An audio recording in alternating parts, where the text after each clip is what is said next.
Hey everybody, it's Tina here. I just ran into this problem and I fixed it myself. Yeah, I guess Google Chrome did a update and my sound stopped working. It was working fine yesterday. I get on my laptop this morning, no sound. So I'm like, what the heck? So I figured it out myself and I'm going to show you the easy steps on how to fix this problem. I mean, it worked in Internet Explorer and Bing and whatever, but it didn't work on Google Chrome. And it's frustrating, I know.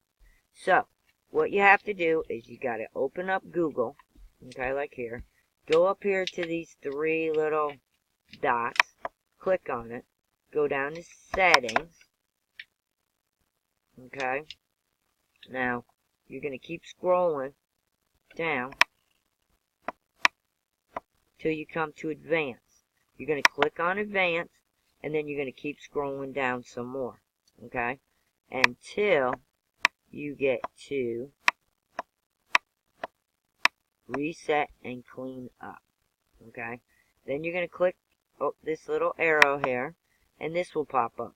Just click Reset Settings, and it worked. I hope this works for you. Thanks for watching. Have an awesome day, folks.